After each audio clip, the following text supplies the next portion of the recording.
하나님 말씀 레위기 6장 8절에서 13절 말씀을 함께 보도록 하겠습니다.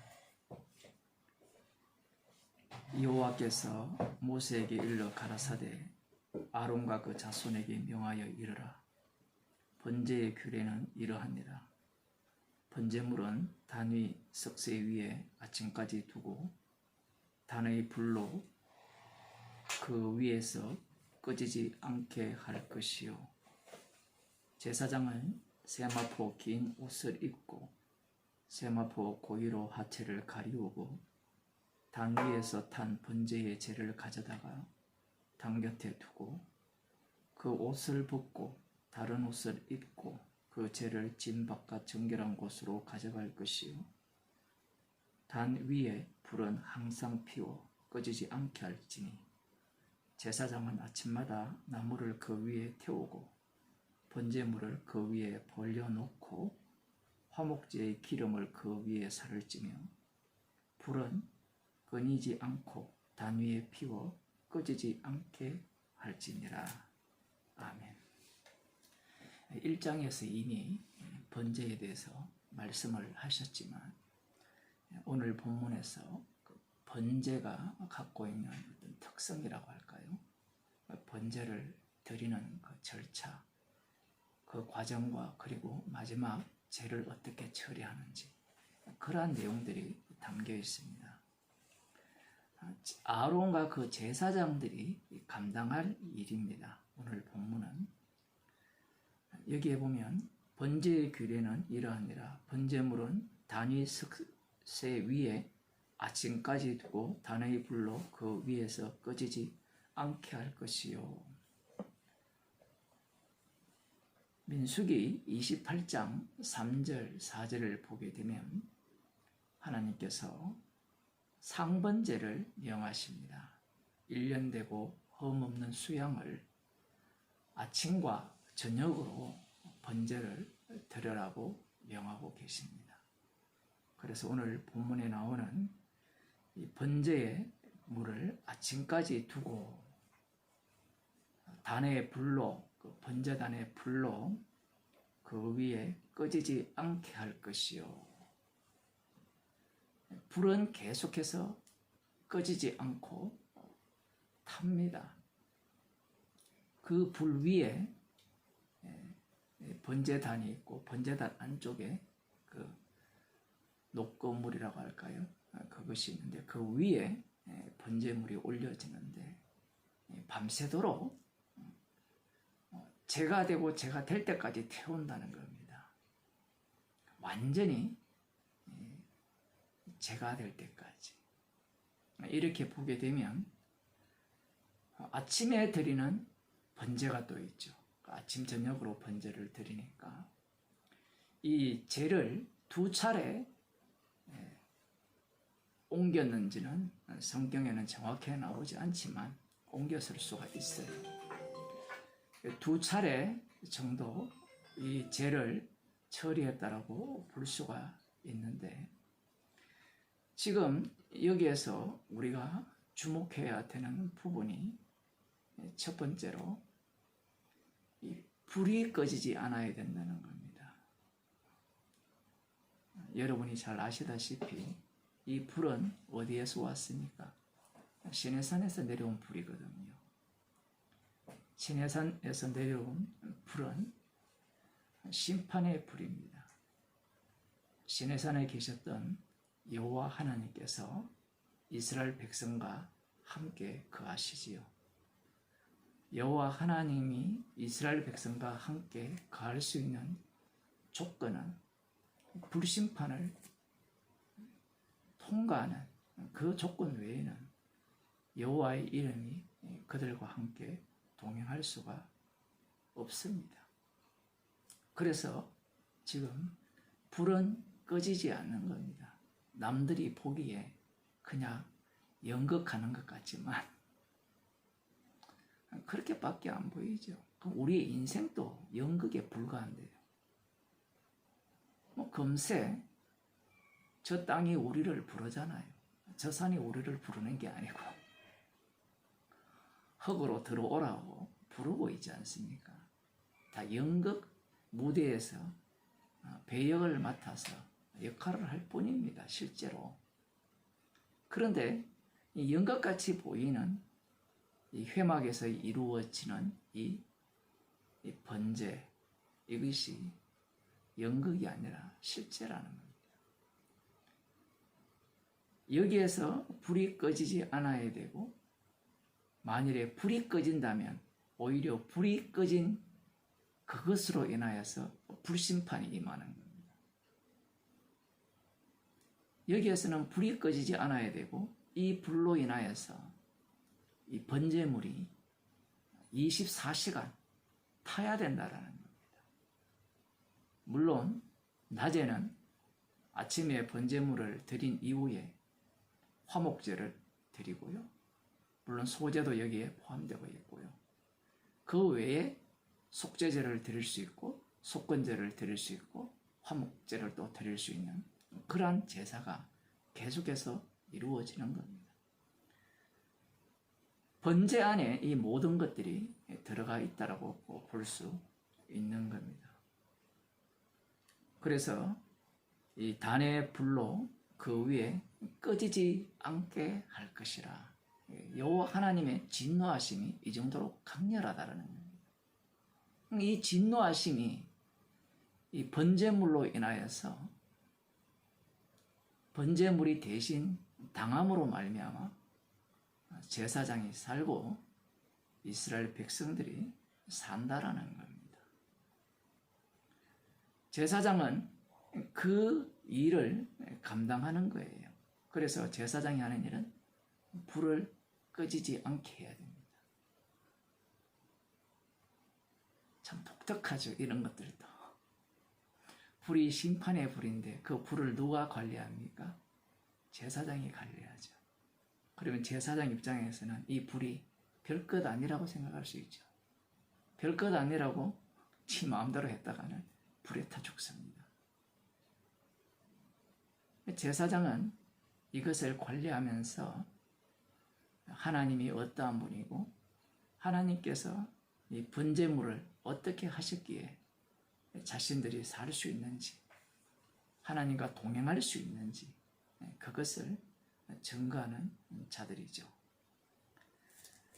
또 하나는 제사장이 세마포 기온 옷을 입고 세마포 고위로 하체를 가리우고 단위에 탄 번제의 재를 가져다가 당 곁에 두고 이 재를 처리하는 부분에 있어서 굉장히 중요시합니다. 재라는 것은 먼지가 많이 나잖아요. 제사장 옷은 거룩한 옷이죠. 우리의 상식으로는 재를 치울 때 어떻게 해야 되죠? 청소를 할 때 여러분 멋진 원피스나 어디 멋진 식당에 가서 입는 그런 옷을 입고 청소를 하는 사람이 없잖아요. 그런데 제사장은 제사장 옷을 입고 재를 옮기게 돼요. 이 번제단이 어떻게 생겼는지는 정확하게는 몰라요. 불을 이렇게 지펴하니까 이 아궁이처럼 만들어서 그 위에 번제단을 올렸는지 아무튼 그렇게 돼 있겠죠. 번제단은 이렇게 아래 위로 뚫려 있고요. 그 사이에 녹건물이 들어가고요. 그 건물 위에 이제 제물이 올려지는데 밤새도록 불은 꺼지면 안 되니까 교대가 몇 교대인지 모르지만 제사장들이 불을 계속해서 피우고 밤새도록 탔으니까 밤에 드린 이 수양이니까 모든 것들이 태워버린 그러한 죄, 그 죄를 치우는 겁니다. 옮기는 겁니다. 치운다라는 말도 잘 맞지 않아요. 왜냐하면 이 죄 자체가 거룩해요. 죄를 함부로 다뤘다가는 죽습니다. 죄니까 더러우니까 아무 옷을 입고 치우자. 이 제사장 관리하기도 힘드니까 아무 옷 입고 하자. 용납되지 않습니다. 죄를 치울 때 반드시 세마포 고위로 하체를 가리우고 이 하체라는 것은 남자의 생식기와 관련된 겁니다. 그것을 왜 가려느냐? 특별히 이 말씀을 하셨는가? 재라는 것은 아래쪽에 깔리죠. 그러면 이 번제단이 있으면 위쪽에서 재를 밀든지 올라가서 한단 말이에요. 그런데 하나님께서는 특별하게 이 하체를 가리라는 겁니다.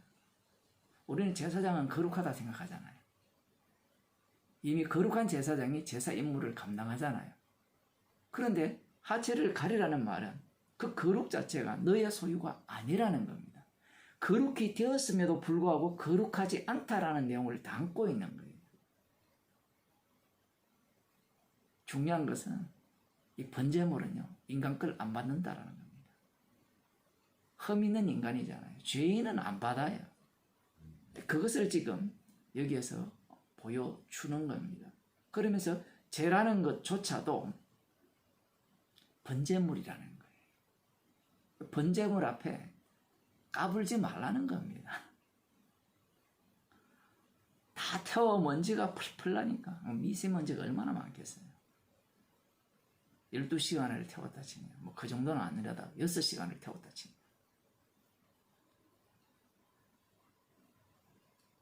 죄를 담 옆에 옮깁니다. 그리고 옮긴 이후에 이제 옷을 벗어요. 참 특이합니다. 옷을 벗고 다른 옷을 입고 그 죄를 이제 진박, 정결한 곳으로 가져가요. 먼지가 다 묻었으니까 벗는 게 아니라 이 옮기는 이 과정이 중요한 거예요. 대체로 제사장 옷이 였는지는 모르겠지만 제사장 옷이 아니었을 수 있다라고 생각해요. 제사장 옷은 갖추어 입게 돼 있고, 그리고 죄를 버릴 때는 그 제사장 옷을 벗고 이 죄 버리는 정결한 짐 밖으로 나가잖아요. 왜 이런 과정을 말씀하시느냐라고 할 때는 이 죄라는 자체가 누구와 동행하고 있어요? 제사장이 옷을 갈아입었으니까 이스라엘의 다른 백성들처럼 된 겁니다. 겉모습을 보게 되면. 그래서 이 번제물의 의미를 제대로 보여주는 그 역할을 감당한다라고 볼 수 있는 겁니다. 우리가 보기에는 뭐 별것 아닌 절차일지 모르지만 지금 제사장이 번제물과 그리고 불을 다루는 것과 그 죄를 치우는 그 전 과정을 통하여서 제사장은 거룩한데 거룩하지 않고, 제사장은 다른 사람의 죄를 속죄하는 일을 하는 자인데 속죄 받아야 되는 자고, 동시에 자신은 제물이 될 수 없는데 제물이 되어야 되는 그 역할을 지금 이 번제물을 드리는 이 회막과 그리고 죄를 버리는 그 동쪽 죄를 버리는 그곳에 버리는 그 과정을 통해서 보여주고 있다라는 겁니다. 제사장은 항상 무엇과 마주하느냐라고 할 때 다시 말씀하죠. 12절에 보면 단위의 불은 항상 피워 꺼지지 않게 할지니 제사장은 아침마다 나무를 그 위에 태우고 번제물을 그 위에 버려 놓고 화목제의 기름을 그 위에 설지며 불은 끊이지 않고 단위에 피워 꺼지지 않게 할지니라.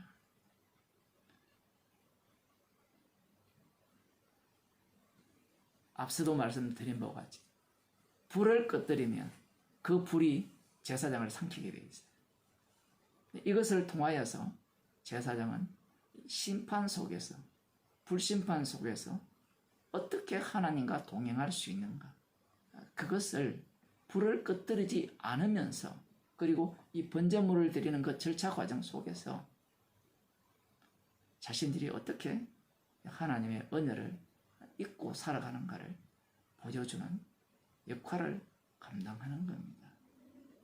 그러니 우리가 볼 때는 제사장이니까 이제 그렇게 되었으니까 네 마음대로 해 이럴 수 있지만 전혀 그렇지가 않는 거예요. 예수님께서 우리를 구원하셨죠. 자신의 피로 우리의 죄를 용서하시고 하나님의 자녀를 삼았습니다. 그러니까 우리를 이 왕의 나라의 제사장으로 만드셨지요. 그럼 제사장들이 할 일이 무엇이냐라고 하면 지금 오늘 본문에 그 역할이 여러 가지죠. 심판주가 누군지를 보여주는 역할도 하고, 어떻게 자신이 용서받았는지를 보여주는 역할도 해야 되고요.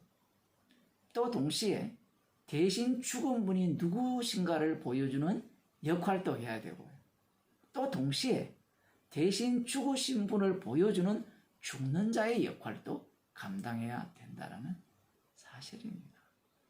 제사장이니까 이 12지파의 11조를 받고 먹고 사니까 좋겠다. 성도가 하나님의 아들의 피로 인하여서 영생을 얻었죠. 좋죠. 맞죠? 영으로 난 사람만 좋은 거예요. 육으로 난 사람은 이걸 좋다라고 생각하지 못합니다. 요한복음 8장을 한번 보겠습니다. 여기에 보면 너무나도 유명한 사건이 등장하죠. 성전에서 일어난 사건입니다. 가늠하다가 현장에서 잡힌 여자를 끌고 왔습니다. 서기관과 바리새인들이 끌고 왔죠. 이들은 율법 전문가들입니다. 말씀 전문가들이죠. 그러면 율법에 의하면 이 여자를 돌로 쳐야 되는데 예수 당신은 어떻게 할 거냐? 그 선생이라고 이렇게 묻죠. 선생은 어떻게 말하겠느냐? 고소할 조건을 얻기 위해서 예수님을 이렇게 예수님께 시비를 거는 겁니다. 예수님께서 땅에 무엇을 쓰시고 이렇게 말씀하시죠. 너희 중에 죄 없는 자가 먼저 돌로 치라. 율법을 주신 이유는 죄아래 가두기 위함이거든. 도무지 이들이 죄 없다라고 할 수 없는 그 말씀을 지금 예수님께서 땅에 쓰셨음을 알 수 있습니다. 제가 보기에는 누가 봐도 양심의 갑책을 받는 말씀인데 시편 51편이 아닐까 생각을 합니다. 모태 태중에서 죄 중에서 태어났다.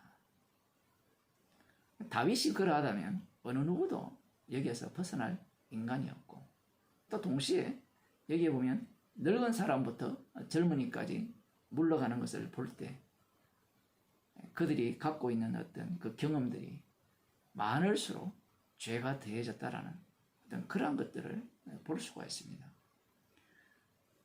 예수님께서 죄 없는 자가 돌로 치라니까 모두가 다 양심의 가책을 받아 어른으로 시작하여서 젊은이까지 떠나가 버리죠. 양심의 가책이라는 것은 선악구조입니다. 선악구조는 우리가 볼 때는 괜찮은 것 같잖아요. 자기들이 심판주라는 겁니다. 그러니까 율법을 갖고 자기들이 심판하라고 주신 것이 아니에요. 심판주가 따로 있음을 말씀하시기 위해서 율법을 주셨는데, 어쨌든 이들은 이 가책을 받고 자기들이 판단자가 되어 판단을 한 겁니다. 누구를? 자기 스스로를. 그 판단의 어떤 모습을 갖고 가늠한 현장에 잡힌 여자를 끌고 온 거예요. 그들이 지금 율법을 보는 안목은 자기들이 심판주의 자리에 앉아 있는데 정작 자신들을 심판해 보니까 돌을 들고 그 여자를 심판할 수가 없는 위치에 있더라는 겁니다.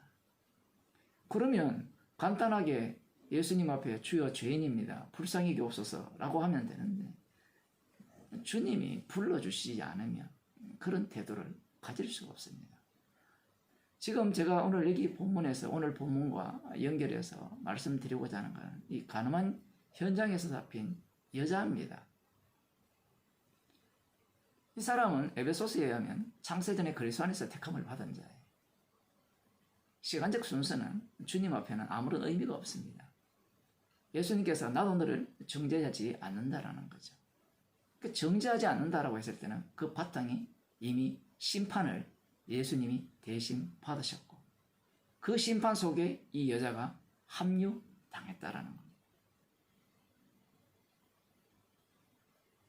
여자는 예수님의 말씀 속으로 합류한 당하는 거예요. 그럼 이 여자는 제사장이죠. 왕 같은 제사장이잖아요. 왕 같은 제사장이 어떻게 살았습니까?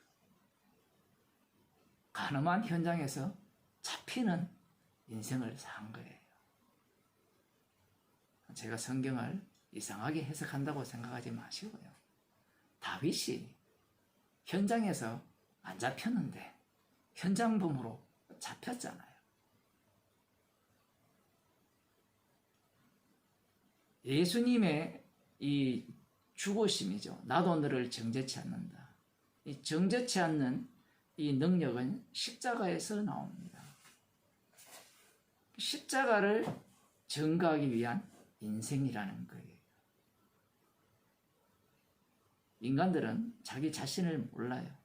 바리새인과 서기관들이 이 여자를 끌고 올 때 얼마나 자신만만했겠습니까? 그런데 예수님 앞에, 예수님이 쓰신 글 앞에 양심의 가책을 받은 거예요. 그러면 이들은 이때까지 왜 양심의 가책이 없었는가? 그것을 지적해주는 사람이 없었던 겁니다. 우발적 사건을 못 만난 거예요. 그런데 예수님께서 글을 써버리니까 그들의 그 양심이 살아나 버린 거예요. 아, 살아났으니까 구원 쪽으로 그게 아니라 십자가는 심판의 능력도 갖고 있기 때문에 돌아가게 해서 용서함을 받지 못하게 해버리죠. 이 여인이 왕같은 제사장의 전형적인 모델입니다.